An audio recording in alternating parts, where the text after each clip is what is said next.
அனைவருக்கும் காலை வணக்கம். இன்று நாம் ஸ்ரீ ஆஞ்சநேய புராணம் பார்த்துக்கிட்டு இருக்கோம். அதில் 35th சாப்டர் வரும், அன்னை தந்த சூடாமணி. நேற்று வந்து 3 சாப்டர்ஸ் பார்த்தோம். அதில் வந்து இவருக்கு கடலை தாண்டி வந்துடுறார் ஆஞ்சநேய பெருமான். இங்கே வந்துட்டு மதில் சுவரை தாண்டதுக்காக பொழுது சாயட்டும் அப்படின்னு காத்திருந்துட்டு, பொழுது சாய்ந்த பிறகு, அதாவது ஈவினிங் ஆனதுக்கு பிறகு அவர் வரும்போது அங்கே உள்ள இலங்கேஸ்வரி அப்படின்னு சொல்லிட்டு ஒரு அறைக்கு வந்து தடுக்கிறா. அவளை அடித்து போட்டோன்னா அவளுக்கு ஞாபகம் வந்துடுது பிரம்மதேவன் சொன்ன கூற்று. பிரம்மதேவன் ஏற்கனவே ஒரு ஒரு ஒரு முறை அவகிட்ட சொல்லியிருப்பாரு, என்று ஒரு குரங்கு உன்னை கீழே சாய்க்கின்றதோ, உன்னை கீழே தள்ளுகின்றதோ அன்று முதல் இலங்கைக்கு அழிவு காலம் அப்படின்னு சொல்லியிருக்காரு. அது ஞாபகம் வருது. அது அப்புறம் நீ போய் உன் வேலையை முடிச்சுட்டு வான்னு அனுப்பியரா. அதுவும் உள்ளே வந்து எல்லா இடமும் தேடி காணலை. கடைசியாக அசோகவனத்தில் சீதாதேவியை பார்த்துறாங்க அனுமான். அப்போ இலங்கேஸ்வரன் வந்து கத்திட்டு போகிறான், எனக்கு அடிப்பணி அப்படின்னு சொல்லிட்டு. அவங்க ஒரு புல்லுக்கு சமமாக இலங்கேஸ்வரன் நம்ம நினைச்சு ஒரு புல்லை எடுத்து பறித்து போட்டு அதுக்கிட்ட உன்னால் ஒன்றும் செய்ய முடியாது, இது ஸ்ரீராமபிரான் வந்து என்னை காப்பாற்றி கூட்டிகிட்டு போவாங்க அப்படின்னு அவனுக்கு நல்லா பதில் கொடுத்துறாங்க. இருந்தாலும் பயந்து இருக்காங்க உள்ளுக்குள்ளார. அதுக்கப்புறம் இப்படி நிலைக்கு நம்ம ஆளாயிட்டோமே அப்படின்னு தன்னுடைய முடியை வைத்தே சிம்சுபா மரத்தில் வந்து தூக்கு போட்டுக்க போகிறாங்க. அப்புறம் அவங்களே மனத்தை தேற்றி கொண்டு வந்து நம்ம அப்படி செய்கிறது சரியில்லை அப்படின்ட்டு வந்து உட்காந்துறாங்க. இப்போ அணையை தேற்றுவது நம்மளுடைய கடமை அப்படின்னு சொல்லிட்டு அவங்கள பயமுறுத்தவும் கூடாது. திடீர்னு போய் குதிச்சா அவங்க பயந்துருவாங்க. மாறு வேடத்தில் யாரோ அசுரன் வந்திருக்காருன்னு நினச்சிருவாங்க நம்மளை பார்த்தா அப்படின்ட்டு ராமான்னு ராமர் ஜெபத்தை சொல்ல ஆரம்பிக்கிறாரு. ராமரை புகழ்ந்து அவரை பற்றிய அனைத்து விஷயங்களையும் சொல்கிறாரு அனுமான். அதை கேட்டோன்னா சிம்சுபா மரத்தை சுற்றி தேடுறாங்க. அப்போ ஒளி பொருந்திய தேகத்தோட மஞ்சள் பொன்னிறமாக இருக்காரு ஹனுமான். வெள்ளை பட்டாடை உடுத்தியிருக்காரு. அவரை பார்த்தோன்னே அவங்க கையெடுத்து கும்பிடுற மாதிரி தேஜஸோட அவர் இருக்காரு. இந்த இந்த அரக்கர் கூட்டத்துக்கு இடையில இப்படி ஒருத்தரை பார்த்துதான் அவங்களுக்கு ரொம்ப ஆச்சரியமா இருக்கு. அதுக்கப்புறம் அவர் கீழே இறங்கி வந்து அன்னைக்கு நமஸ்காரம் செய்து அப்புறமும் அவங்க குழம்பிக்கிறாங்க. ஏன்னா ராவணன் ஏற்கனவே ஒரு ஒரு முனிவர் மாதிரி வந்து தான் ஏமாற்றி அவங்கள கடத்திட்டு வந்தார் இல்லையா. அதனால அரக்கராக இருக்குமோ அப்படின்னு ஒரு பயமும் இருக்குது. அப்போ ராமபிரான் சொன்ன அனைத்தையும் சொல்லி அவர் கொடுத்த கணையாளியையும் கொடுத்தோன்னு, அவர் கையில் அணிந்திருக்கும் கணையாளியையும் கொடுத்தோன்னு முழுமையாக நம்புகிறாங்க. வாங்க உங்களை தோளில் தூக்கிட்டு போயிடுறேன், கொண்டு போய் ராமபிரான்கிட்ட சேர்த்துறேன் அப்படின்னு சொல்கிறாரு. இல்லை, அவர் வந்து என்னை மீட்டு கொண்டு போகணும், அதுதான் அவருக்கு பெருமை அப்படின்னு எனக்கும் பெருமை அப்படின்னு சொல்லிடுறாங்க. அது வரைக்கும் நம்ம பார்த்துருந்தோம்.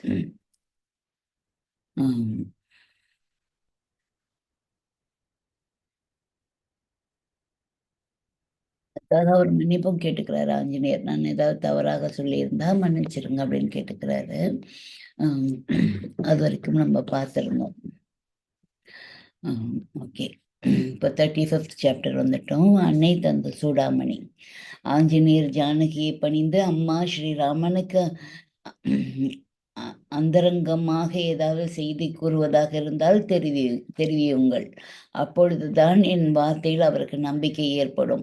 அம்மா, நான் தங்களை பார்த்ததை ராமர் நம்ப வேண்டுமல்லவா, அதற்கான அடையாளங்களை சொல்லுங்கள் என்று கேட்க, அன்னையும், ஆஞ்சநேயா, நன்றாக கேட்டாய். உன் புத்திசாலித்தனத்தை நான் எவ்வாறு புகழ்வேன்? நான் கூறும் இந்த சம்பவங்களை அவரிடம் தனிமையில் சொல். சித்திரக்கூட பர்வதத்தில் தங்கியிருக்கையில் ஒரு நாள் ஆற்றங்கரைக்கு சென்றுவிட்டு திரும்பும்போது என் பாதத்தில் முள் தைத்து விட்டது. வலி பொறுக்க முடியாமல் கீழே உட்கார்ந்து அழுது விட்டேன்.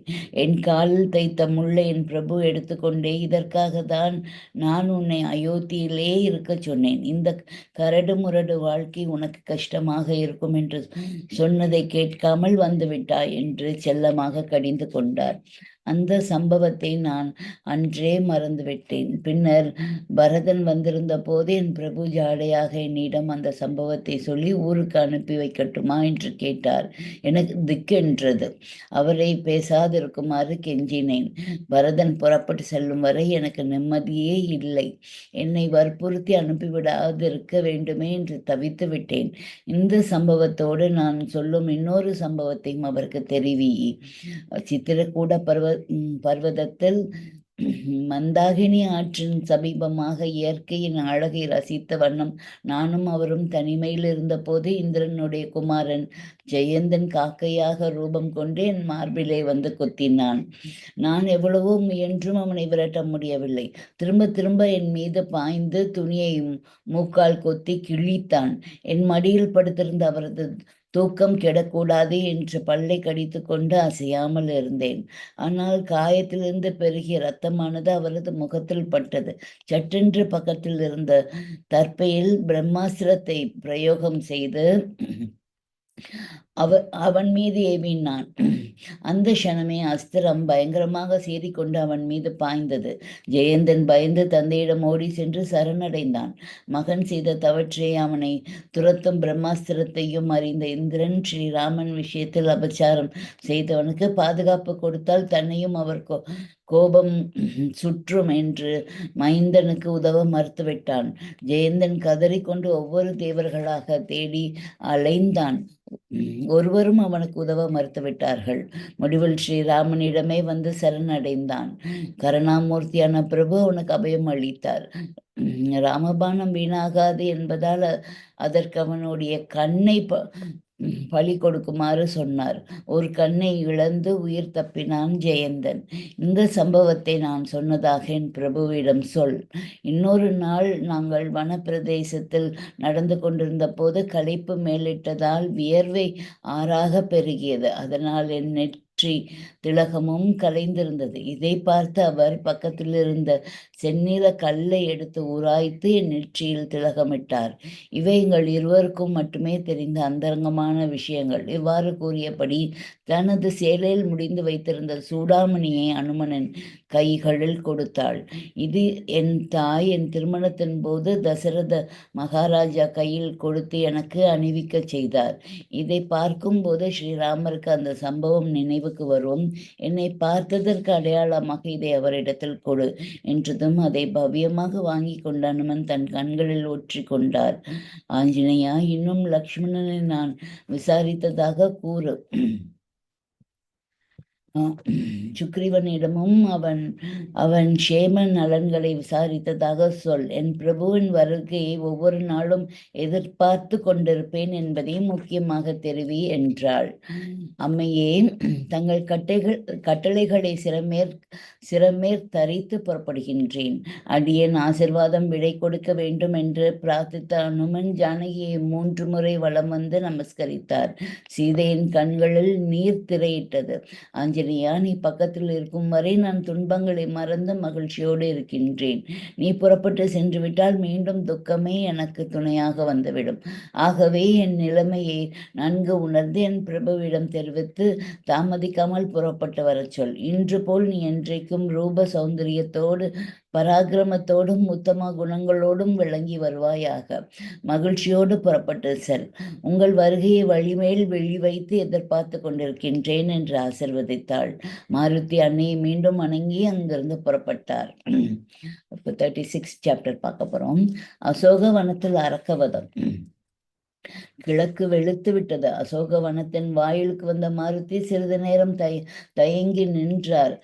அவர் எந்த காரியத்தை உத்தேசித்து வந்தாரோ அப்புனித காரியம் இனிது முடிந்து விட்டது. நேராக புறப்பட வேண்டியதுதான். அங்கு சென்றதும் சுக்ரீவன் ஒரு கேள்வி கேட்டால் அதற்கு என்ன சொல்வது என்று சிந்தனை எழுந்தது. அதாவது, எதிரியின் பட்டணத்தில் நுழைந்து ஓரிடம் விடாது தேடி பார்த்து வந்தாயே, எதிரியின் பலத்தை பற்றி என்ன கூறுகின்றார் என்று சுக்ரீவன் கேள்வி கேட்டால் அதற்கு என்ன பதில் சொல்வது?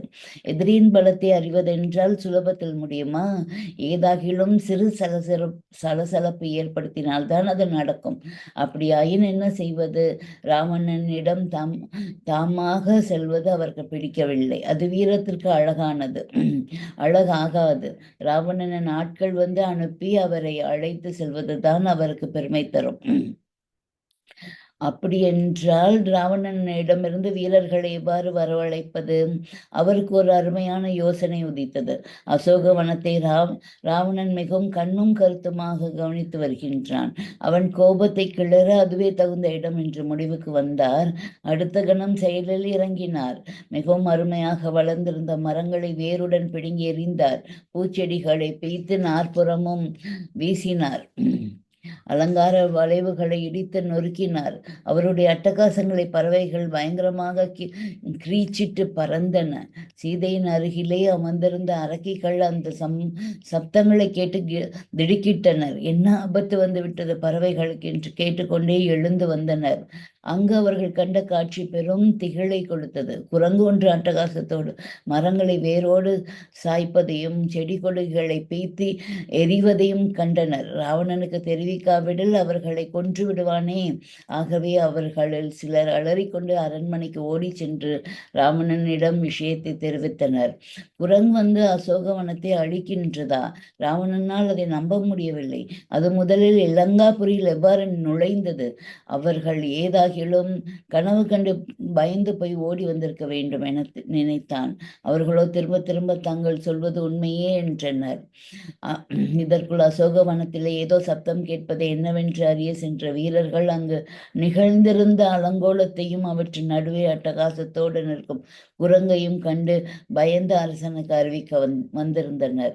வீரர்கள் சொல்வதை அவ்வளவு அலட்சியமாக தள்ள முடியவில்லை. கோபத்தால் ராவணனுடைய முகத்திலே கடுமை நிறைந்திருந்தது. திரும்பினான். பக்கத்தில் இருந்த கிங்கரர்கள் தலை வணங்கினர். மிகுந்த பலசாலிகளான அவர்கள் ராவணனிடம் உத்தரவுகளை தலையாலே செய்து முடிக்க எப்பொழுதும் காத்திருப்பவர்கள்.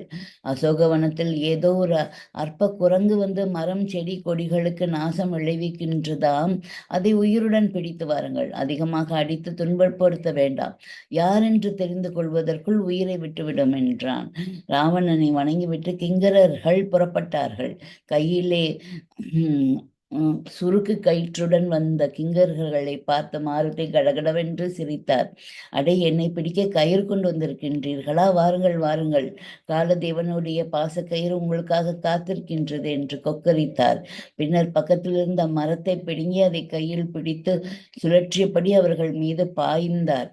இதை பார்க்காத கிங்கரர்கள் நாற்புறமும் பாய்ந்து ஓடினர். ஆஞ்சநேயரோ அவர்களை விடவில்லை. துரத்தி சென்று மரத்திலே மோதி அனைவரையும் யமப்பட்டணம் அனுப்பி வைத்தார்.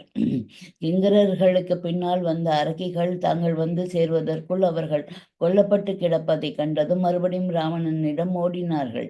மரண ஓலையை வாசிக்க இலங்கேசன் திகைத்தான். கேவலம் ஒரு குரங்கிடம் கிங்கரர்கள் அனைவரும் மாண்டனரே என வியப்புற்றான். அவனுடைய ராஜ்யத்தில் புகுந்து அட்டகாசம் செய்யும் குரங்கை சாதாரண காட்டு குரங்கு என நினைக்க முடியவில்லை. அவனுடைய எதிரிகளான தேவர்களுள் ஒருவராக இருக்குமோ என நினைத்தான். அத்தனை தைரியம் தேவர்களுக்கு கிடையாது என்பதை அவன் அறிவானே. பின்னர் அந்த குரங்கு யாரால் அனுப்பப்பட்டது? மும்மூர்த்திகளுள் ஒருவராளா? சீற்றத்தால் சிவந்த கண்களுடன் திரும்பினான். அங்கு பராக்கிரமத்தால் சிறந்தவனும் மந்திரிகளில் ஒருவனுமான பிரகஸ்தனுடைய குமாரன் ஜம்புமாலி நின்றிருந்தான். ராவணேஸ்வரனுடைய பார்வை தன் மீது விழுந்ததும் ஜம்புமாலி முன் வந்து வணங்கினான். ஜம்புமாலி, நீ புறப்பட்டு போய் அந்த குரங்கை பிடித்து வா. கிங்கரர்கள் அதனால் கொல்லப்பட்டவர்கள் என்பதை கேட்க வியப்பாக இருக்கின்றது என்றான். ஜம்புமாலியின் நெஞ்சம் பெருமையால் பூரித்தது. தன்னை ஒரு பொருட்டாக எண்ணி அக்காரியத்தை ஒப்படைத்தானே என்ற மகிழ்ச்சி அவனை தலைகால் புரியாமல் செய்துவிட்டது. ரதத்தில் ஏறி அசோகவனம் வந்தான். அந்த சமயத்தில் மாருதி அங்கிருந்த காவல் கோபுரத்தை இடித்து தரைமட்டமாக்கி கொண்டிருந்தது. அவருடைய சிம்ம நாதத்தால் பக்ஷிகள் பயங்கரமாக கத்தின.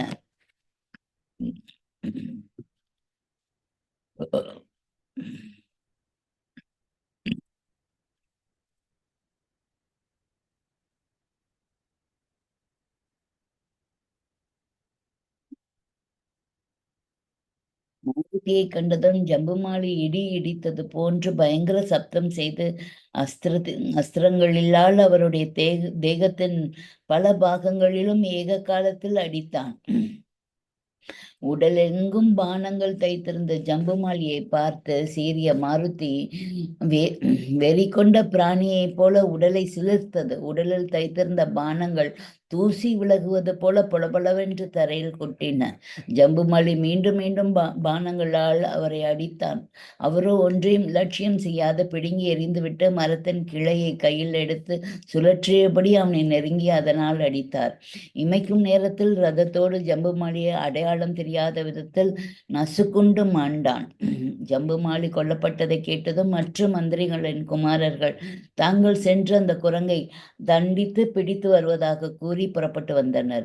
குழந்தைகளோடு கண்ணாமூச்சி விளையாடுவது போல மந்திரி குமாரர்கள் எழுவரோடும் சிறிது நேரம் ஒளிந்து மறைந்து விளையாடினார் ஆஞ்சநேயர். பின்னர் அவர்கள் நடுவிலே பாய்ந்து குதித்து இங்குமங்கும் சாடினார்.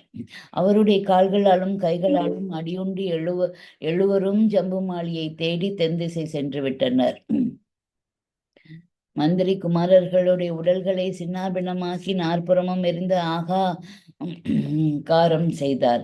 ஹனுமான் இன்னும் வரவேண்டியவர்கள் இருந்தால் விரைவிலேயே வாருங்கள் என்று சவால் விட்டார். ராவணனுக்கு வியப்புதான் மேலிட்டது. காலனே அந்த உருவில் வந்திருக்கின்றானா? அவன் மீசை துடித்தது. யமனே குரங்காக வந்திருப்பான் ஆகில் அவனுக்கு என்ன துணிச்சல் இருக்க வேண்டும்? அவனை படாத பாடுபடுத்துவதாக உள்ளம் குமுறினான். பஞ்ச சேனாதிபதிகளை உடனே வரவழைத்தான். ராவணன் அழைப்பதாக கேட்டதும் விருபாக்ஷன், யுபாக்ஷன், துர்தரன், பிரகசன், பாசகர்ணன் என்ற ஐவரும் ஓடி வந்தார்கள். அசோகவனத்தை குரங்கொன்று அழிக்கின்றதாம் கிங்கரர்களையும் ஜம்புமாலியையும் கொன்றுவிட்டது. ஆகவே அதை சாமானியமாக எண்ணாமல் படைகளுடன் சென்று பிடித்து வாருங்கள் என்று உத்தரவிட்டான். படை வீரர்களுடன் வந்த பஞ்ச சேனாதிபதிகளையும் கண்டதும் வாருங்கள் வாருங்கள் என்று கைகொட்டி வரவேற்றார் மாருதி. வீரர்கள் அவரை சூழ்ந்து கொண்டு ஆயுதங்களால் அடிக்கத் தொடங்கினார்கள். ஆஞ்சநேயர் ஹூம் என்று பெருமூச்சு விட்டபடி வாளை சுழற்றினார். அதனால் பல வீரர்கள் ஆகாயத்திலே தூக்கி எறியப்பட்டனர். கீழே விழும்போது அவர்களுடைய சடலமே தரையை அடைந்தது. அதை கண்ட சேனாதிபதிகள் ஐவரும் சர்ப்பங்களை போன்று சீறியவாறு 4 பக்கங்கள் இருந்தும் பானங்களால் அடித்தனர். பம்பரம் போன்று சுழன்ற ஆஞ்சநேயர் அவருடன் சேர்ந்து சேனாதிபதிகளும் சுழன்றனர். முஷ்டியால் மோதி அவர்களுடைய ரதங்களை பொடிப்பொடியாக்கினார். குதிரைகளை இழுத்து ஆகாயத்தில் எறிந்தார். சேனாதிபதிகளுடைய சாகசங்களை ஆஞ்சநேயரிடம் பலிக்கவில்லை. அவர்கள் இங்கும் அங்கும் அலைக்கழிக்க பூச்சியை நசுக்குவது போல நசுக்கி கொன்றார். எஞ்சிய வீரர்கள் அதன் பின்னர் அங்கர் ஏன் நிற்கின்றார்கள்? உயிரை கையில் பிடித்து கொண்டு ராவணனிடம் ஓடினார்கள். அனுமான் கோட்டை மதில் சுவர்களை அடித்து நொறுக்கி கொண்டிருந்த போது ராவணன் சனீஸ்வரனை அடைந்திருந்த சிறையும் தரைமட்டமாகியது. இதனால் அங்கிருந்த சனீஸ்வர பகவான் ஆஞ்சநேயரை தரிசித்து மகிழ்ந்து, வாயு புத்திரா, இலங்கைக்கு அழிவு காலம் நெருங்கிவிட்டது என்று கூறி தன் கடைக்கண் பார்வையால் மட்டுமே இலங்கையை பார்த்தார். பிறகு அவரது முயற்சிக்கு வாழ்த்து தெரிவித்துவிட்டு அங்கிருந்து அகன்றார். இலங்கை ஈசனுடைய இளைய குமாரன் அக்ஷன் கண்கள் சிவக்க தந்தையிடம் வந்தான். தந்தையே, ஒருவர் பின் ஒருவராக வீரர்களையும் சேனாதிபதிகளையும் அனுப்பியது போதும். அந்த குரங்கு நம் எதிரிகளில் யாரோ ஒருவரால் அனுப்பப்பட்டு நமக்கு நஷ்டத்தை உண்டாக்குவதற்காகவே வந்திருப்பதாக நினைக்கின்றேன். ஜம்புமாலி, மந்திரி குமாரர்கள், பஞ்ச சேனாதிபதிகள் ஆகியோரை கேவலம் தனித்திருக்கும் ஒரு குரங்கிடம் இழந்திருக்கின்றோம். நாம் இதுவரை இழந்த நஷ்டம் போதும். எனக்கு அனுமதி தாருங்கள், அந்த குரங்கை பிடித்து வந்து உங்கள் முன்னிலையில் நிறுத்துகின்றேன் என்றான். குமாரனுடைய வார்த்தைகளில் மகிழ்ச்சி அடைந்த ராவணன் அவனை புறப்பட்டு செல்லுமாறு உத்தரவு கொடுத்தான். தந்தை வணங்கி விடைபெற்று வீரர்களுடன் புறப்பட்டான் அக்ஷன். அசோகவனத்திலே பெரும் பகுதி அழிந்து விட்டது. எங்கு பார்த்தாலும் உடைந்த ரதங்களுடைய பாகங்களும் அரக்க வீரர்களுடைய சிதைந்த உடல்களும் பரவி கிடந்தன. கோர யுத்தம் நடந்த ரணங்களாக காட்சி தந்தது. உடலிலே அரக்க வீரர்களுடைய ரத்தம் வழிந்தோட செக்க சிவந்து உதயசூரியனை போன்று காட்சியளித்தது. அழித்தார் மாருதி. வீரர்கள் பின்தொடர அசோகவனத்தை அடைந்த அக்ஷகுமாரன் மாருதியின் தோற்றத்தை கண்டு வியந்தான். மிகுந்த பராக்கிரமசாலியாக விளங்கும் இந்த வீரனை சாதாரண குரங்கு என்று எண்ணியதாலேயே நம் சேனாதிபதிகளும் மந்திரி குமாரர்களும் மரணத்தை அடைந்தனர் போலும். எதிராளியை நன்கு அறிந்து அதற்கேற்ப யுத்தம் செய்தாலன்று வெற்றி நம் பக்கம் இருக்கும் என்று மனத்திலே எண்ணியவனாய் வில்லிலை நான் ஏற்றி 8 திக்குகளிலும் கிடுகிடுவென்று நடுங்க சப்தித்தான். ஆகா, நீ அன்றோ தகுந்த வீரன், என்னுடன் ஈடு கொடுத்து போரிட தகுதி வாய்ந்தவன் என்று கூறியவாறு துள்ளினார் மாருதி. அக்ஷகுமாரன் தேர்தட்டிலே நின்று சிம்மநாதம் செய்தான். தேவர்களாலும் தடுக்க முடியாத தங்கு தடையின்றி ஆகாய மார்க்கத்தில் செல்லக்கூடிய 8 குதிரைகள் ரதத்திலே பூட்டப்பட்டிருந்தன. ஆஞ்சநேயருடைய விழிகள் சிவந்தன. எதிரின் சிம்மநாதம் அவருடைய நரம்புகளை வீறு கொண்டு புடைக்க செய்தது. இரு தோள்களையும் தட்டியபடி யுத்தத்துக்கு தயாரானார். அடவானரமே, நான் யார் தெரியுமா? ராவணேஸ்வரனுடைய குமாரன் அக்ஷன். என்னுடைய பானங்களை தேவர்களாலும் எதிர்த்து நிற்க முடியாது என்பதை தெரிந்து கொள். வீணிலே உன் உடலை புண்ணாக்கி கொள்ளாதே. சரணடைந்து விடு, உனக்கு ஒரு துன்பமும் கொடுக்க மாட்டேன் என்றான். அந்த வார்த்தைகளை கேட்ட ஆஞ்சநேயர் கடகடவென்று சிரித்தார். ராவண குமாரா, உன் வீரத்தை வார்த்தைகளில் காட்ட வேண்டாம், செயலில் காட்டு பார்க்கலாம் என்று கர்ஜித்தார். அக்ஷன் பானத்தால் மாருதியின் மார்பிலை அடித்தான். அவருடைய வீரர்கள் பற்பல ஆயுதங்களை அவர் மீது வீசினர். தன் மீது மழை தூறல்கள் போல வந்து விழும் அஸ்திரங்களை அலட்சியமாக கைகளால் அப்பால் தள்ளி கொண்டார். அடுத்த க்ஷணம் திடீரென்று ஹூங்காரம் செய்து கொண்டு அரக்க வீரர்கள் மத்தியில் போய் குதித்தார். கைக்கு அகப்பட்டவர்களை பிடித்து கைவேறு கால்வேறாக கிழித்து எறிந்தார். அரக்க வீரர்கள் நிலை குலைந்து நாலா பக்கங்களிலும் ஓடலானார்கள். அவர்கள் மீது மரங்களை தூக்கி எறிந்து அதன் அடியில் சிக்கி உயிரிழக்குமாறு செய்தார். மற்றும் சிலரை பிடித்து அக்ஷனையும் பானங்களுக்கு முன்னால் எறிந்தார். ராவணகுமாரன் விட்ட பானங்கள் அவன் வீரர்களுடைய உயிரையே குடித்தன. அக்ஷன் மாருதி இருக்கும் இடத்திற்கு திரும்பி அவரை மேலும் அநேக பானங்களால் அடித்து துன்புறுத்தினான். ஆகாயத்திலே எழுந்த அவர் அவனுடைய ரதத்துக்கு மேலே சென்று காலால் ஓங்கி உதைத்தார். அந்த வேகம் தாங்காது ரதம் பொடி பொடியாகியது. குதிரைகள் மாமிச பிண்டமாயின. அக்ஷன் கோபத்தால் கால்களை உதைத்து கொண்டு ஆகாயத்தில் எழும்பி மாருதிய பானங்களால் உடலெங்கும் தைக்க செய்தான்.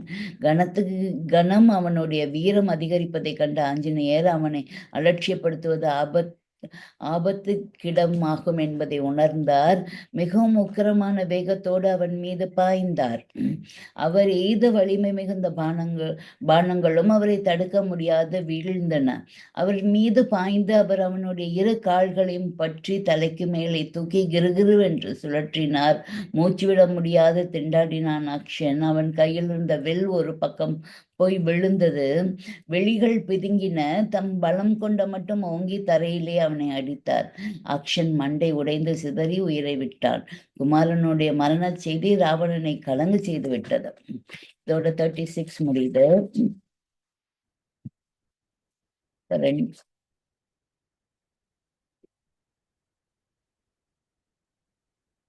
இன்னொன்றும் படித்தருவோம்.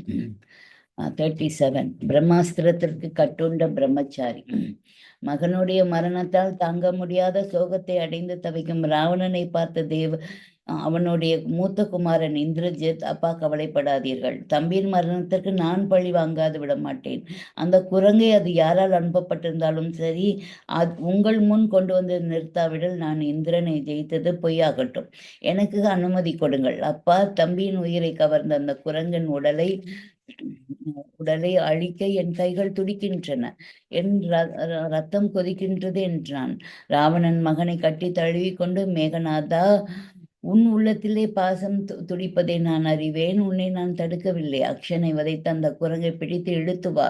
இதுவரை அதனால் நாம் முக்கியமான சிலரையும் இழந்து விட்டோம் என்பதை மறந்து விடாதே. ஆகவே சந்தர்ப்பத்திற்கேற்ப அதனுடன் சண்டையிட்டு அதை வெற்றி கொள்ள வேண்டும் என்றான். மேகநாதன் அண்டம் கிடுகிடுக்க தேரில் ஏறி அசோகவனம் சென்றான். அவன் பின்னால் அரக்க வீரர்கள் நானாவித ஆயுதங்களுடன் தொடர்ந்தனர். இந்திரஜித்தை கண்டதும் மாருதி அவனிடம் பிரகாசிக்கும் தேஜஸை கண்டு மகிழ்ந்தார். இந்த பிள்ளையிடம் இந்திரன் தோற்றது சரியே என்று நினைத்தார். தேரை செலுத்தி கொண்டு அவன் வரும் வேகமே எதிரிகளை நிலைக்குலைய செய்துவிடும் என்றோ. அனுமானின் உடலில் ஜிவென்று விறுவிறுப்பு ஏறியது. கை கால்களில் இருந்த தசைகள் உருண்டு திரண்டு எழுந்தன. கண்களில் ஆவேசங்களில் கனல் வீசியது. மாருதி தோள்களை சிலர்த்து கொண்டு எழுந்தார். இந்திரஜித் வீரர்களை சுற்றி வந்து அனுமானை வளைக்கும்படி உத்தரவிட்டு பானங்களை வர்ஷித்தான். தம் மீது வந்து விழுந்த பானங்கள் அவர் இரு கைகளாலும் அப்பால் தள்ளி விலக்கி கொண்டது அவனுக்கு பேராச்சரியத்தை கொடுத்தது. மிகவும் குறிப்பார்த்து அவன் எய்த பானங்கள் குறி பிசகாத அனுமானை தாக்கினாலும் அவற்றால் அவர் சிறிதும் வருத்தம் அடையாதது அவனுக்கு கலக்கத்தை கொடுத்தது. பசு கூட்டத்துள் புகும் புலியை போன்று அரக்க வீரர்களிடையே பாய்ந்த மாருதி அவர்களை நாற்புறமும் சாடினார். கைகளாலும் கால்களாலும் வாளினாலும் அடிக்கப்பட்டு அவர்களில் பலர் ரத்தம் கக்கி கொண்டு உயிரை விட்டனர். மாருதியின் கவனத்தை தன் மீது திருப்புவதற்காக இந்திரஜித் அவர் மீது மீண்டும் பானங்களை சரமாரியாக தொடுத்தான். அவை அவருடைய உடலில் முன்னர் பானங்களை தைத்த இடத்திலேயே மீண்டும் தைத்து உதிரத்தை பெருக்கச் செய்தன. அங்கிருந்து அழகிய மண்டபம் ஒன்றின் தூணை ஒரு கையால் பிடித்து அசைத்து இழுத்தார். தூண் கையுடன் வந்துவிட்டது. மண்டபம் பெருத்த சப்தத்தோடு தரையில் சாய்ந்தது. அதன் அடியில் சிக்குண்ட அநேக அரக்க வீரர்கள் உயிர் துறந்தனர். மாருதி அந்த தூணை சுழற்றியபடி இந்திரஜித்தின் சாரதியை அடித்தார். அவனும் குதிரைகளும் இமைப்பொழுதில் அழிந்தனர். இந்திரஜித் வானிலை எழுந்த மேக கூட்டங்களுக்கிடையே பாய்ந்து அங்கிருந்து ஆஞ்சநேயர் மீது பிரம்மாஸ்திரத்தை பிரயோகித்தான். பேரடி போன்று அந்த அஸ்திரம் மாருதியை தாக்கவே அவர் தடுமாறி தரையில் விழுந்தார். அவருடைய கைகள் செயலற்று விட்டதை போன்று உணர்ச்சி அடைந்தார். திடுக்கிட்டு யோசித்த போது தாம் பிரம்மாஸ்திரத்தால் கட்டப்பட்டிருப்பதை அறிந்தார். மனத்திலே பிரம்மனை நமஸ்கரித்து அவரை துதித்தார். பிரம்மாஸ்திரத்தால் அவருக்கு மரணம் இல்லை என்றாலும் ஒரு முகூர்த்த காலம் அவர் அதற்குள் கட்டுப்பட்டிருக்க வேண்டும் என்றும் முன்னர் பிரம்மன் அவருக்கு சொல்லியிருந்தது நினைவுக்கு வந்தது. ஸ்ரீராமனை தியானித்தபடியே தரையில் படுத்திருந்தார். அஸ்திரத்தால் தாக்குண்டு தரையிலே விழுந்த மாருதியை கண்டு அரக்க வீரர்கள் மகிழ்ச்சி ஆரவாரம் செய்தார்கள். அசோகவனத்தை அழித்து அக்ஷன் முதலான பெரும் வீரர்களை வதம் செய்து குரங்கு அடியுண்டு விழுந்து விட்டது அவர்களுக்கு ஆனந்தத்தை கொடுத்தது. ஆரவாரம் செய்து கொண்டு ஓடி வந்தார்கள். ஆனால் அவரை நெருங்க அவர்களுக்கு தைரியம் இல்லை. தம்முடைய உறவினர்களை கொன்ற குரங்கை சும்மா விடாதே, அடி, உதை, குத்து என்று கத்தினார்கள் சிலர். அக்ஷகுமாரனை கொன்ற கைகளை வெட்டி எரியுங்கள் என்றனர் சிலர். சித்திரவதை செய்து கொள்ள வேண்டும், என்ன அட்டகாசம் செய்தது, சும்மா விடக்கூடாது என்றனர் இன்னும் சிலர். ஆனால் அவர்கள் மாருதியை நெருங்க பயந்தனர். கொட்ட கொட்ட விழித்தபடி தரையில் கிடக்கும் மாருதி திடீரென்று எழுந்து தாக்க தொடங்கிவிட்டால் என்ன செய்வது என்று பயம் அவர்களை தடுத்தது. மற்றும் சிலர் தைரியத்தை கை கொண்டு மாருதியை நெருங்கி அவரை கயிர்களால் கட்டி பிணைத்தனர். அதை கண்ட மேகநாதன் துடிதுடித்து போய்விட்டான். அவனுடைய முயற்சி அனைத்தையும் வீணாக செய்து விட்டார்களே என்று கோபித்தான். பிரம்மாஸ்திரம் போன்ற அஸ்திரங்களால் கட்டுண்டு கிடப்பவர்களை மீண்டும் கயிறு போன்ற எந்த பொருட்களாலும் கட்டக்கூடாது. அவ்வாறு செய்தால் அந்த அஸ்திரம் சக்தி இழந்துவிடும். இதை அறியாத அவர்கள் ஆத்திர செய்கையால் தம்மை கட்டியிருந்த பிரம்மாஸ்திரம் விடுபட்டு போய்விட்டதை உணர்ந்தாலும் மாருதி அதை காட்டிக்கொள்ளாமல் இருந்தார். அவருடைய செய்கை இந்திரஜித்துக்கு வியப்பாக இருந்தது. தன்னை பிணைத்திருந்த அஸ்திரம் விடுபட்டு விட்டதை குரங்கு உணரவில்லை என்று நினைத்தான். ஆகவே விரைவிலேயே இதை இலங்கேஸ்வரன் முன்னிலையில் கொண்டு போய் நிறுத்த வேண்டும் என்று வீரர்களுக்கு உத்தரவிட்டான். தம்மை எப்படியும் ராவணனிடம் அழைத்து செல்வார்கள் என்று மாருதியும் அவர்கள் இழுத்த இழுப்புக்கெல்லாம் வந்து கொண்டிருந்தார்.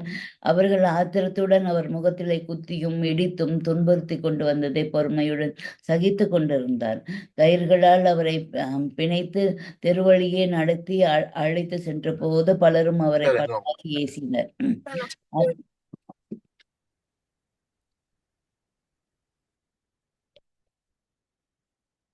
அரண்மனையில் சபை கூடியிருந்தது. ராவணன் சிங்காதனத்திலே அமர்ந்திருந்தான். பிரகஸ்தன் முதலான மந்திரிகளும் தங்கள் தங்கள் ஆசனங்களில் அமர்ந்து இந்திரஜித்தின் வருகையை எதிர்பார்த்து கொண்டிருந்தனர். மாபெரும் ஆரவாரத்துடன் வீரர்கள் மாருதியை இழுத்து வந்து சபையின் நடுவில் நிறுத்தினர். அவர் உடலிலே சுற்றியிருந்த கட்டுகளை அவிழ்த்து விட்டனர். இந்திரஜித் உள்ளே நுழைந்ததும் அவன் வெற்றியை கொண்டாடி அவனை வரவேற்றனர். தந்தையே, நம்முடைய பட்டணத்திற்கு வந்து சிறிது நேரம் நம்மை திகைக்க வைத்த குரங்கு இதுதான். இது சாதாரண காட்டு குரங்கு அல்ல.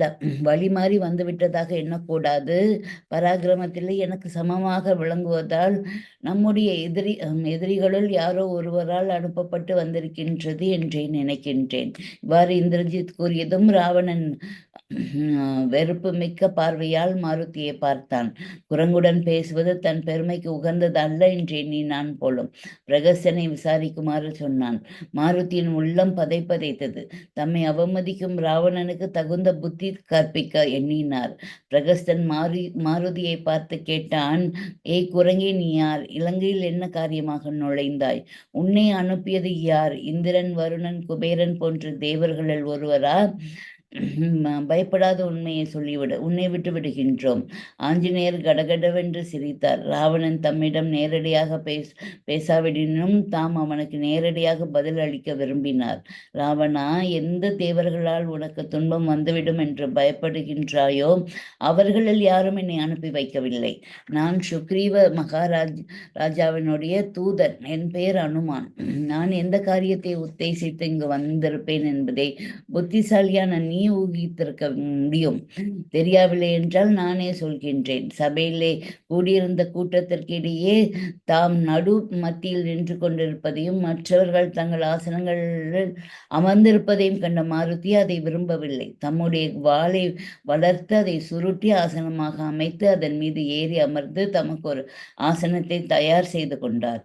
ராவணனுடைய மீசை துடித்தது. கண்கள் சிவந்தன. பற்கள் நரவென்று கடித்தான். அடே, உனக்கு இத்தனை ஆணவமா என்று கர்ஜித்தான். அந்த சபா மண்டபமே கிடுகிடுத்தது. மாருதியோ அவனை பார்த்து மெல்ல சிரித்தார். ராவணா, ஆத்திரப்படுவதால் பலன் ஏற்படாது. நான் சொல்வதை கேட்டு ஒரு முடிவுக்கு வரலாம். உன் பெருமை 3 லோகங்களிலும் பரவி கிடக்கின்றது. பிரம்மதேவன் குலத்தில் வந்த உன் அறிவாற்றலிலும் போற்றப்படுகின்றது. மேலும் அறிவில் சிறந்த மந்திரிகள் இருக்கின்றார்கள். ஆகவே நான் சொல்வதை நன்கு ஆலோசித்து நல்ல முடிவுக்கு வர வேண்டும் என்று கேட்டுக்கொள்கின்றேன். சுக்ரீவன் என் மூலம் இந்த வேண்டுகோளை உனக்கு அனுப்பியிருக்கின்றார். அயோத்தியில் அரசாண்ட தசரத சக்கரவர்த்தியின் திருக்குமாரர்களில் மூத்தவரான ஸ்ரீராமன் தந்தையின் வார்த்தைக்கு இணங்க மனைவி ஜானகியுடன் சகோதரன் லக்ஷ்மணனுடன் காட்டுக்கு வந்தார். ராவணன் கடகடவென்று சிரித்தான். ஓ, அந்த மானிடன் உன்னை அனுப்பினானா என்று அலட்சியமாக கேட்டான். ராவணா, அவசரப்படாதே. நான் கூறுவது முழுவதையும் கேள். பஞ்சவடியில் அவர்கள் தங்கியிருக்கையில் ஸ்ரீராமன் லக்ஷ்மணனும் இல்லாத வேளையில் தனித்திருந்த ஜானகியை கவர்ந்து வந்து விட்டாய். சீதையை தேடி வரும்போது சுக்ரீவனும் ராமனும் நட்பு கொண்டனர். ஒருவர் துக்கத்தை மற்றவர் தம்முடைய துக்கமாக பாவிப்பதாக பிரதிஜை செய்து கொண்டனர். சகோதரன் வாலியால் வஞ்சிக்கப்பட்டு ரிஷியமுக பர்வதத்தில் சுக்ரீவனுக்கு கிஷ்கிந்தையை மீட்டு தருவதாக தெரிவித்தார் ராமர். ஒரே பானத்தால் வாலியை கொன்று சுக்ரீவனை கிஷ்கிந்தைக்கு அரசனாக்கினார். சுக்ரீவன் ஜானகியை தேடும் பொருட்டு உத்தரவிட்டு உலகில் நானா திசைகளிலும் வானர வீரர்களை அனுப்பி வைத்தார். தென் திசை நோக்கி வந்த வீரர்களுள் நானும் ஒருவன். இங்கே அசோகவனத்தில் சீதை உன்னால் சிறை வைக்கப்பட்டிருப்பதை கண்டேன். சுக்ரீவன் சொல்லி அனுப்பிய செய்தியை உன்னிடம் நேரில் சொல்ல விரும்பினேன். உன் வீரர்களை வரவழைத்து அவர்கள் என்னை உன்னுடைய சபைக்கு அழைத்து செல்வதற்காக அசோகவனத்தில் ஒரு சிறு சலசலப்பை உண்டாக்கினேன். நான் எதிர்பார்த்தபடி வந்த வீரர்களோ என்னுடைய உயிருக்கு ஆபத்து நேரிடும்படி நடந்து கொண்டனர். தற்காப்புக்காக அவர்களை நான் கொல்ல நேர்ந்தது. பிரம்மாஸ்திரம் மட்டும் அல்ல, எந்த அஸ்திரமும் என்னை ஒன்றும் செய்யாது. உன்னை காணும் விருப்பத்தாலேயே அஸ்திரத்தால் கட்டுண்டவன் போல அடங்கி வந்தேன். சுக்ரீவன் ஜானகியை மீட்டு தருவதாக ஸ்ரீராமனுக்கு பிரதிஜை செய்துள்ளார். ஆகவே நீ தேவியை அழைத்து வந்து ராமனிடம் சேர்ப்பித்து விட வேண்டும் என்று சொன்னார். இல்லையேல் அழிவுக்கு ஆளாக நேரிடும் என்பதையும் தெரிவிக்குமாறு சொல்லியிருக்கின்றார். இதை கூறிவிட்டு மாருதி சபையில் கூடியிருந்தவர்களை பார்த்தார். இந்திரஜித் தலை கவிழ்ந்து அமர்ந்திருந்தான். அவர் கையில் பிடித்திருந்த தனுசு நழுவி மடி மீது சாய்ந்திருந்தது. ராவனுடைய முகத்திலே தென்பட்ட கடுமை அவன் மிகவும் கோபாவேசத்தில் இருப்பதை உணர்த்தியது. பூமியை காலால் ஓங்கி உதைத்தான். அடே, அன்னையை கொன்று பட்டணத்துக்கு வந்த அற்பன் சுக்ரீவன் எனக்கு புத்தி கூறுகின்றானா? அண்ணனை கொன்று பட்டத்துக்கு வந்த அற்பன் சுக்ரீவன் எனக்கு புத்தி கூறுகின்றானா? என் உயிருக்குயிரான நண்பனுடைய சகோதரன் என்று இதுவரை நான் பொறுத்திருந்தேன். எனக்கு புத்தி கூற அவனுக்கு எவ்வளவு திமிர் இருக்க வேண்டும் என்றான். ராவணா, உன்னை எவராலும் அசைக்க முடியாதென்று நம்பிக்கை இவ்வாறு உன்னை பேச வைக்கின்றது. நீ தேவர்களும் கண்டு நடுங்கும் பராக்கிரமம் மிகுந்தவன் என்பதை நானும் அறிவேன். ஆனால் ஒருவருடைய பராக்கிரமமும் அந்தஸ்தும் அவன் நேர்வழியில் செல்லும் வரைதான் நிலைத்திருக்கும். சீதை தூக்கி வந்த அசோகவனத்தில் சிறை வைத்த உன் அழிவுக்கல்லவா வித்துட்டுள்ளாய். அவள் நெருப்பு என்பதை அறியாயோ? கால அக்னியை கொண்டு வந்து வைத்து கொண்டிருக்கும் நீ எப்படி பிழைக்க முடியும்? நீ மட்டும் அழியப் போவதில்லை, அரக்க குலமே பூண்டுற்று போய்விடும். நீயோ சாஸ்திரஞ்சன், சகல வேதங்களையும் நன்கு அறிந்தவன். வாலியை நீ நன்கு அறிவாய். அவனால் உனக்கு ஏற்பட்ட துன்பங்களை மறந்திருக்க மாட்டாய். இப்பொழுது அவற்றை சொல்வது சரியல்ல என்று நினைக்கின்றேன். அந்த வாலியை ராமன் ஒரே பானத்தால் வதைத்து விட்டார் என்பதை நினைவில் கொள்வாயாக. சுக்ரீவனிடம் எத்தனையோ கோடி வானர வீரர்கள் உத்தரவை எதிர்பார்த்து காத்திருக்கின்றார்கள். அவர்களில் நான் தான் அற்பமானவன் என்றால் மற்றவர்களின் பராக்கிரமத்தை ஊகித்து கொள்ளலாம். இந்த இலங்கையும் உன்னையும் அழிக்க நான் ஒருவனே போதும். ஆனால் எனக்கு அந்த பணி கொடுக்கப்படவில்லை. மேலும் ராமன் வானர வீரர்களுக்கு முன்பாக என் தேவியை கவர்ந்து சென்றவன் 3 லோகங்களிலும் எங்கு சென்று பதுங்கினாலும் அவனை கொல்லாமல் விடுவதில்லை என சூளுரைத்திருக்கின்றார். உன் அழிவை தேடிக்கொள்ளாதே. நீ செய்த குற்றத்துக்கு உன் மக்களை பழி கொடுக்காதே. நன்கு சிந்தித்த முடிவு செய்வதுதான் உத்தமம். இவ்வாறு மாருதி கூறி முடித்ததும் ராவணன் கோபம் பொறுக்க முடியாத சீறினான். கேவலம் ஒரு குரங்கு நடு சபையில் அவனுக்கு புத்தி கூறுகின்றதா? அடே, திமருடன் பேசும் இந்த குரங்கை இப்பொழுதே துண்டு துண்டாக சேதித்து எரியுங்கள் என்று உத்தரவிட்டார். ஆயுதங்களுடன் வீரர்கள் பாய்ந்து மாருதியை சூழ்ந்து கொண்டனர். மாருதியும் உடலை சிலிர்த்தபடி எழுந்திருந்தார். அப்பொழுது நிறுத்துங்கள், தூதனை நெருங்காதீர்கள் என்றொரு குரல் கம்பீரமாக உத்தரவிட்டது. வீரர்கள் திடுக்கிட்டு பின்வாங்கினார்கள். இதோட 37 முடியுது. 38 வாளில் இட்ட தீ. அதை நாளை பார்ப்போம். இன்று 3 சாப்டர்ஸ் பார்த்திருக்கோம்.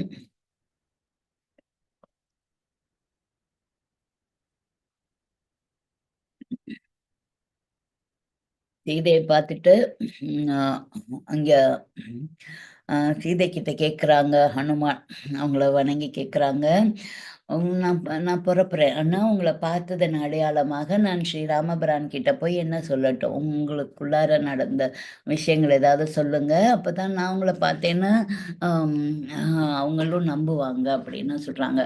நீ கேட்டது சரிதான் ஹனுமன் அப்படின்னு சொல்லிட்டு அவங்களுக்குள்ளார நடந்த விஷயங்கள சொல்றாங்க சீதாதேவி. அவங்க காட்டுல நடந்து வரும்போது, அவங்க கால்ல முள்ளு தைக்குது. அந்த முள்ள வந்து மெதுவாக ஸ்ரீ ராமபிரான் எடுத்து விட்டுக்கிட்டே சொல்றாங்க, இதுக்கு தான் நான் சொன்னேன், நீ காட்டுக்கு வராத, அங்கேயே ம அயோத்தியிலே இருக்க சொன்னேன். நீ கேட்காம என் பின்னாடி வந்துட்ட." அ அப்படின்னு சொல்றாங்க. அப்புறம் பரதன் வந்து அண்ணன வந்து கூப்பிட வராரு, நீங்க வந்து ஆட்சி பொறுப்பை ஏத்துக்கணும்னு. அப்ப அப்ப வந்து ம் கண் ஜாடையினால ஸ்ரீராமன் வந்து, "நீ இப்போ உன்னை அனுப்பி வச்சிரட்டுமா அயோத்திக்கு பரதனோட? நீ அங்க போய் இருக்கியான்னு?" என்ன கேட்டாங்க. நான் வந்து, "தயவு செய்து அப்படி சொல்லாதீங்க" அப்படின்னு சொல்லி, பரதன் போற வரைக்கும் நான் என்னால நிலை கொள்ளாமல் இருந்தேன். எங்க என்ன திருப்பி அனுப்பிருவாங்களோன்னு பயந்துட்டே இருந்தேன் நானு. இந்த விஷயம் எனக்கும் ராமனுக்கு மட்டும் தான் தெரியும். நீங்க அவர்கிட்ட சொல்லுங்க. அப்புறம் இன்னொரு சமயம் இந்திரனோட புத்திரன் வந்து காகம் வடிவம் எடுத்து வந்து என் மீது ஆசை கொண்டு, நாங்க தனியா இருக்கையில அயோத்தியில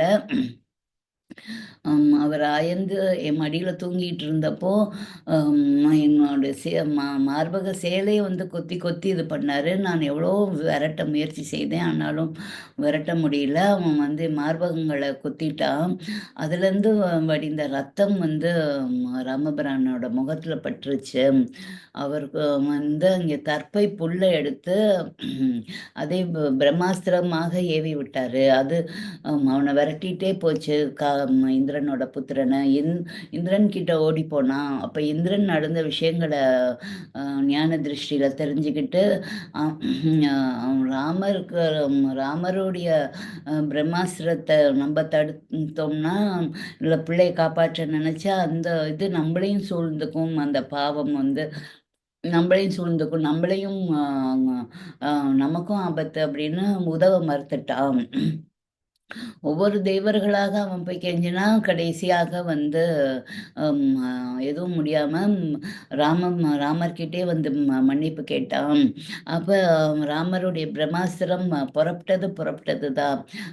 அது எதையாவது ஒரு பாகத்தையாவது கொடுக்கணும் அப்படின்னோடனே, அவனுடைய ஒரு கண்ணை வந்து அது பறித்து கொண்டு விட்டது. ஒரு கண்ணை வந்து இழந்துட்டான் அப்படின்னு. இதுவும் அவருக்கும் எனக்கும் மட்டுமே தெரிந்த ஒரு ரகசியம் அப்படின்னு சொல்றாங்க.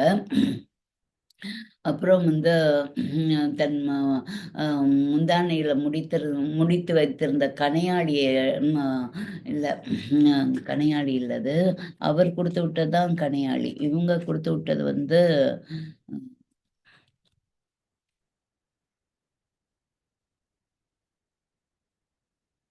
சூடாமணி. சூடாமணியை கொடுக்குறாங்க.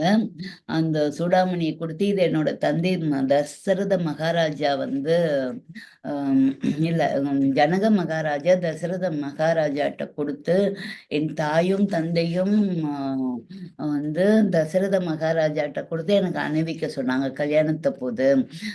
அதனால இத வந்து நீங்க அவர்கிட்ட காட்டுங்க அப்படின்னு சொல்றாங்க. இந்திரனுடைய குமாரனுடைய பெயர் ஜெயந்தன். அவன் தான் காக்கை ரூபம் எடுத்து வந்தான் அப்படின்னு சொன்னோன்னே, அதையும் வாங்கி கொள்றார் ஹனுமன். ஜானகி மாதாவை 3 முறை வலம் வந்து வணங்கிட்டு அங்கேருந்து புறப்படுறார். அங்கேருந்து புறப்பட்டோன்னே, அப்போ நம்ம ராமபிரான்ட்டு சீதாதேவி இப்போ வந்து பார்த்த காரியம் முடிஞ்சிருச்சு. ஆனால் சுக்ரீவன் வந்து அங்கே உள்ள வீரர்கள் எப்படி, அவங்களுடைய பலம் என்ன அப்படின்லாம் கேட்டால் நமக்கு சொல்றதுக்கு பதில் இல்லையே. அதனால சுக்ரீவ மகாராஜாவுக்கு போய் சொல்றதுக்காக அவங்களோட பலத்தை வந்து பரிசோதிக்கணும்னா, நேராக போனோம்னா அவங்க பலத்தை பரிசோதிக்க முடியாது. அப்போ நம்ம ஏதாவது வம்பு செஞ்சாதான் அவங்க பலம் எப்படி இருக்காங்க அப்படின்னு நம்மளால தெரிஞ்சு கொள்ள முடியும்ட்டு, அந்த அசோகவனம்னா அவனுக்கு ரொம்ப பிடிக்கும். அப்படின்னு சொல்லிட்டு அந்த மரங்களையும் எல்லாம் வேரோட பிடுங்கி எறிகிறாரு. அங்கே இருக்க பறவைகள்லாம் கீறிச்சிட்டு கொண்டு வெளியில பறந்து போகுது. மரங்கள் எல்லாம் பிடுங்கி எறிஞ்சோன்னே பூ செடிகள் எல்லாம் கொடிகள் எல்லாம் பறிச்சு எறிகிறாரு. எறிகிறாரு, பூக்கள் எல்லாம் பித்து எறிகிறாரு.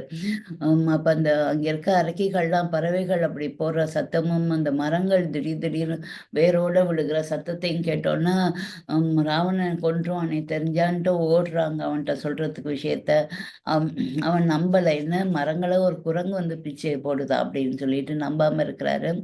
அப்ப அங்க அசோகவனத்தை பாதுகாக்கிற வீரர்கள் சப்தம் கேட்டு ஓடி போய் பார்க்கும்போது ஒரு குரங்கு ஆவேசத்துடன் எல்லா மரங்களையும் தூரோடு அப்படியே பெரிய பெரிய மரங்களை பீத்து கொண்டு போடுறத பார்த்துட்டு ராவணேஸ்வரன்ட்ட ஓடி போய் சொல்றாங்க.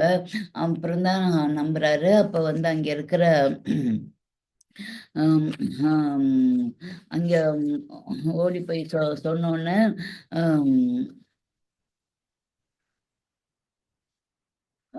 ஆமா, ராவணேஸ்வரன் வந்து கோபத்தால் அவனுடைய முகம் வந்து கடுமையாக சிவக்குது. அப்ப அசோகவனத்துல ஏதோ அற்ப குரங்கு வந்து இந்த மாதிரி இதெல்லாம் செய்யுதாம் அப்படின்னு சொல்லிட்டு அங்க இருக்க கிங்கரர்கள்லாம் அவனுடைய உத்தரவுக்காக காத்திருப்பாங்க. அவன் என்ன சொன்னாலும் அதை மேற்கொண்டு அவங்க எல்லாம் செய்வாங்க. உடனே அவங்க எல்லாரும் நாங்க போய் அழித்துட்டு வரோம் அப்படின்னு சொல்லிட்டு போறாங்க. அங்க போயிட்டு அந்த குரங்கோட சண்டை போடுறாங்க. கிங்கரர்கள்லாம் ஒரு நொடி பொழுதுக்குள்ளார அவங்கள ஒரு மரத்தால அடித்து சாய்ச்சிருது. அவங்க எல்லாரும் இறந்து போயிடுறாங்க. அந்த செய்தியை கேட்டாலும் குரங்கு வந்து யாரால அனுப்பப்பட்டது, இந்த ராஜ்யத்தை புகுந்து இந்த மாதிரி அட்டகாசம் செய்தே அப்படின்னு அவனுக்கு இந்த தேவர்களுக்கு எப்படி தைரியம் வந்துச்சு, அவங்க தான் அனுப்பியிருக்கணும் அப்படின்லாம் ராவணனுக்கு கோபமாக வருது. உடனே ஜம்புமாலி வந்து நீ புறப்பட்டு போ, அந்த குரங்கை வந்து அழித்துட்டு வா அப்படின்னு சொல்லிட்டு வந்து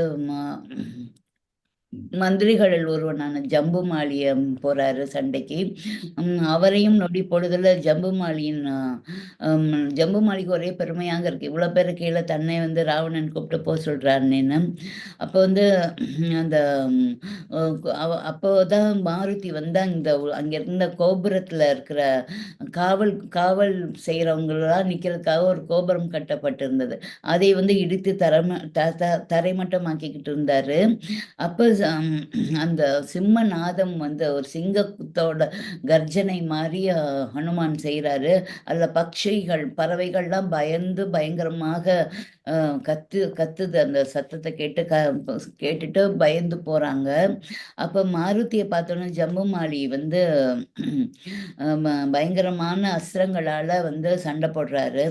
அந்த அஸ்திரங்கள் எல்லாம் அப்படியே பிடிச்சு பிடுங்கி எரிஞ்சிட்டு அந்த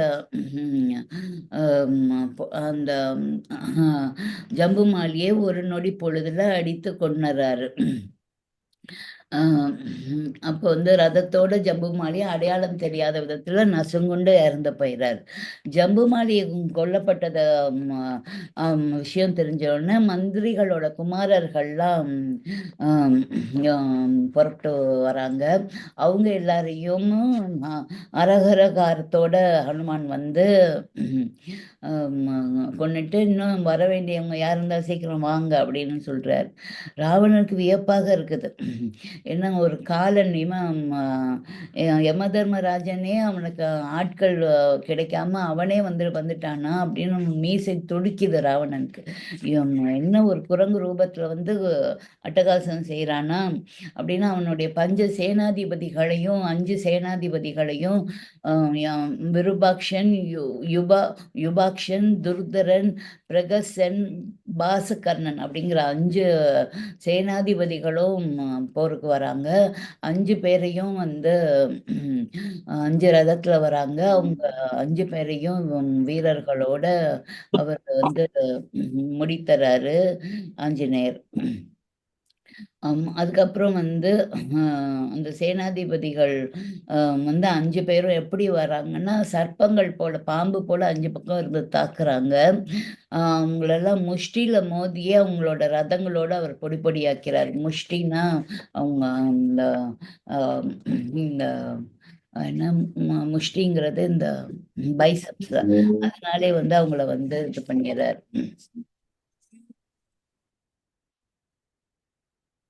பூச்சியை நசுக்கிறது மாதிரி தூக்கி போட்டுறார். அவங்களோட உயிர்லாம் அவங்க உயிரை விட்டோன்னா இருக்க மிச்ச வீரர்கள் ஓடி போயிட்டு ராவணனிடம் செய்தியை சொல்றாங்க. அதை கேட்டோன்னா அவருக்கு இன்னும் கோபம் வருது.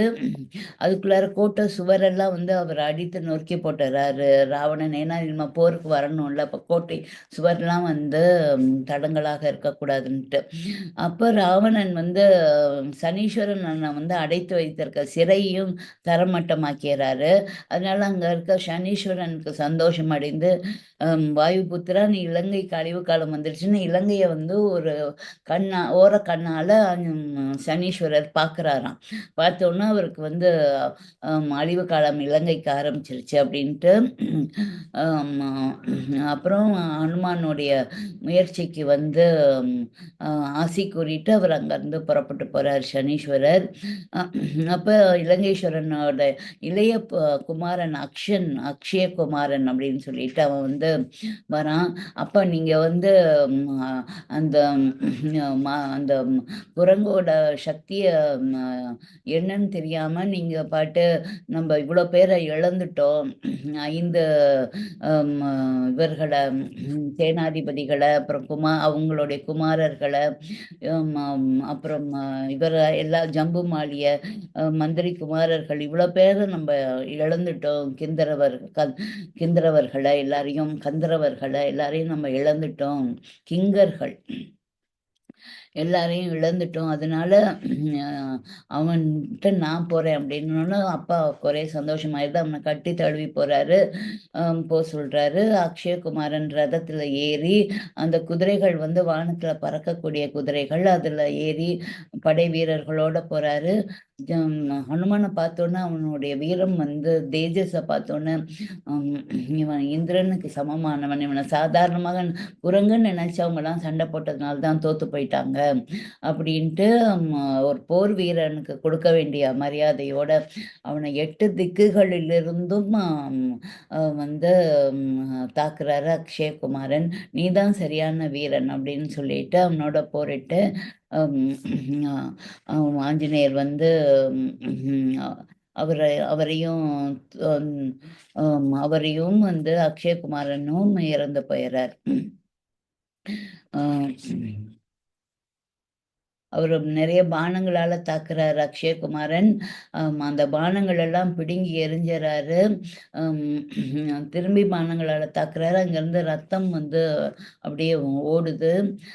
அதெல்லாம் லட்சியம் பண்ணாமல் அவர் வந்து எல்லா வீரர்களையும் அடித்து போட்டுட்டு அந்த அக்ஷயகுமாரன் தேரோட அப்படியே நசுக்கிறார். அப்போ வந்து அவரை பிடித்து சுழற்றி அடித்து தரையில அடிச்சு அவரை கொன்னுறார். குமாரனுடைய மரண செய்தி கேட்டோன்னே ராவணன் வந்து கலங்கி போயிடுறார். அப்போ பெரிய பையனான இந்திரஜித் அங்க வராரு. தம்பியோட மரணத்துக்கு நான் வந்து உங்களுக்கு பதில் கொண்டு வரேன் அப்படின்னு சொல்லி புறப்படுறாரு. மேகநாதன் அவனுடைய பேரு. அவன் இந்திரனே வந்து சிறை பிடித்ததுனால அவனுக்கு இந்திரஜித்துன்னு இன்னொரு பெயரும் உண்டு. அவன் போருக்கு நிறைய வீரர்களோட வராரு. அவன் வந்து மேகத்துக்கு இடையிலலாம் போய் மறைந்து கொள்ள முடியும், அசுரன் இல்லையா, அதனால மாயாஜால வித்தைகள் எல்லாம் அவன் செய்ய முடியும்.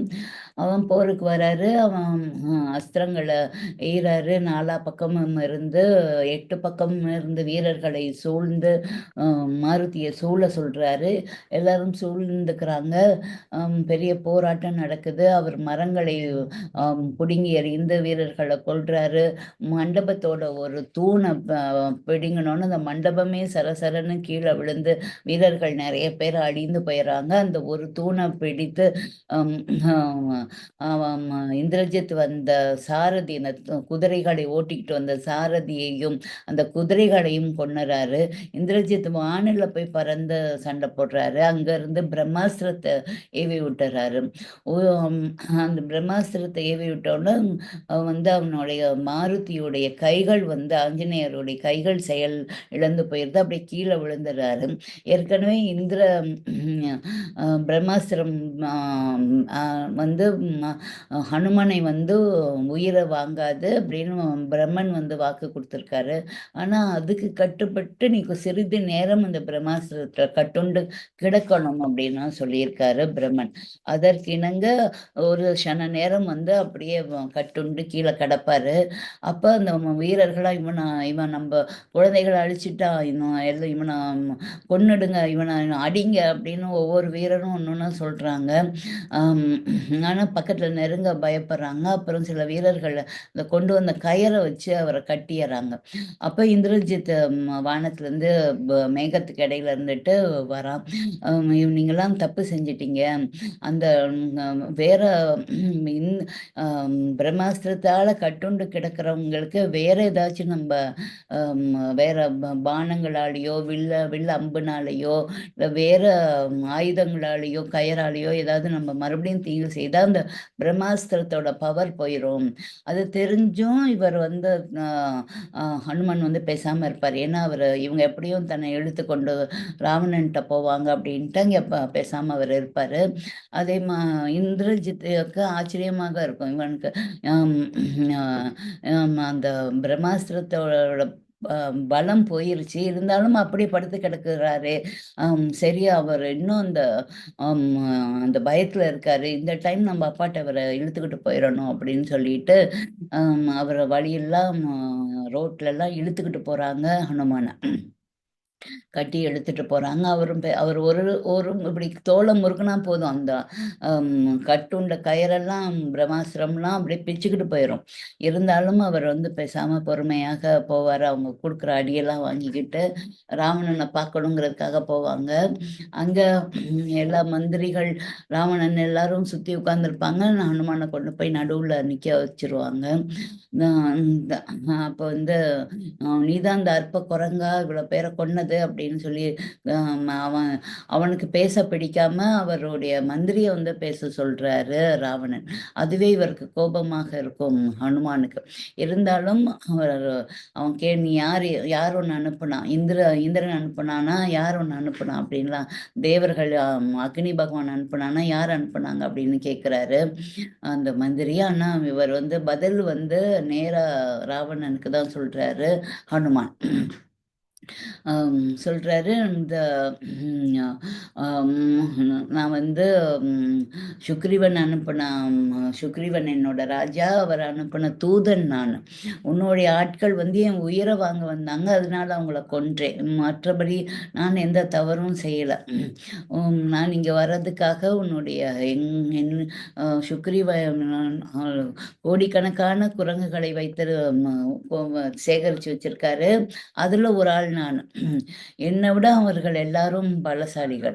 என்னுடைய பலத்தை வந்து சுக்ரீவன் கிட்ட இருக்க குரங்குகள் என் பலம் அவங்களுக்கு தெரியணுங்கிறதுக்காக தான் காடை அழித்தேன் நான் அப்படின்னு, தன் மேலே எந்த தவறும் இல்லை அப்படின்னு சொல்கிறாரு. நான் ஒரு தூதன், உன்னை பார்க்கறதுக்காக தான் இவ்வளவு செஞ்சேன் அப்படிங்கிறார். அப்போ சுக்ரீவனோட ஆளானின்னு அவனே வந்து அவங்க அண்ணனை கொன்னுட்டு அந்த ராஜ்யத்தை எடுத்துக்கிட்டு அரசாள்றான், நீயே நான் பெருசா அவனை பற்றி பேசுகிற அப்படின்னு ராவணன் கோபமாக கத்துறார். அப்போ தான் இந்த தசரத மகாராஜாவோட புத்திரன் ராமபிரானோட மனைவியை நீ தூக்கிட்டு வந்துட்ட, ஓ அந்த மானிடனோட ஆளா நீனு அப்படின்னு சிரிக்கிறாரு ராவணன். அப்போ அனுமன் சொல்றாரு, அவரை பார்த்து நீ எள்ளி நகையாடாத, நீ கேவலமா பேசாத, அவர் உனக்கு செஞ்ச வாலிக்கிட்ட இவர் ரொம்ப தோத்து போய் ஓடி வந்தவர் ராவணன். வாலியோட பலத்தை நீ நல்லா தெரிஞ்சவன் நீன்னு அவர் ஒரே பானத்தில் அழித்தவர் ராமபிரான். இப்போ அவங்க 2 பேரும் நண்பர்கள். ஒருத்தருடைய துயரத்தை தன் துயரமாக எடுத்துக்கொள்ள பிரதிஜ்ஞை செஞ்சிருக்காங்க. இப்போ வாலியை கொன்று சுக்ரீவனோட மனைவியையும் ராஜ்யத்தையும் மீட்டு கொடுத்துட்டாரு ராமபிரான். இப்போ சீதாதேவியை மீட்டு கொடுக்க வாக்கு கொடுத்துருக்காரு சுக்ரீவன். அதனால வானரங்களை சேகரித்து வச்சிருக்காரு. எல்லா பக்கங்களும் வானரங்களை அனுப்பியிருக்காங்க. தெற்கு நோக்கி நான் வந்து வந்திருக்கேன். நான் ஜாம்பவான் சொல்லி நான் பறந்து இவ்வளோ தூரம் வந்தேன், சீதையை கண்டுட்டேன், பார்த்துட்டேன். இப்ப நான் சொல்றேன், நீ சுக்ரீவன் சொல்லி அனுப்பியிருக்காரு, போர் வேண்டாம், நீ இன்னும் நாசமாயிருவ, உன்னுடைய குலமும் நாசமாயிரும், அதனால நீ சீதாதேவியை கொண்டு வந்து விட்டுரு அப்படின்னு சொல்லி கேட்குறாரு. இவ்வளவும் கேட்கும்போது எல்லாரும் சுற்றி அமர்ந்திருப்பாங்க, அனுமன் மட்டும் நின்றுகிட்டு இருப்பார். அதே அவருக்கு கஷ்டமா இருக்கும். அதனால தன் வாளை நீளமாக ஆக்கி அதை சுருட்டி சுருட்டி சுருட்டி அது மேல தவி ஏறி உட்கார்ந்துக்கிட்டுருவார். இவனுக்கு இன்னும் கோபம் வந்துடும், ராவணனுக்கு. இந்த குரங்கை அடித்து நொறுக்கி இதை துண்டு துண்டாக வெட்டி தூக்கி போடுங்க அப்படின்னு. சுக்ரீவன் ஒரு அவன் எனக்கு புத்தி சொல்றானா அப்படின்லாம் கோபம் கத்துவார். அப்போ ஒரு குரல் கேட்கும், தூதுவனாக அவரை ஒன்றும் செஞ்சிடாதீங்க, நிப்பாட்டுங்க அப்படின்னு ஒரு குரல் கேட்கும். அது வரைக்கும் நம்ம பார்த்திருக்கோம். அது விபீஷணனுடைய குரல், ராவணனுடைய தம்பி விபீஷணனுடைய குரல். அதுதான் நாளைக்கு நம்ம மண்டே அந்த சாப்டரை பார்ப்போம்.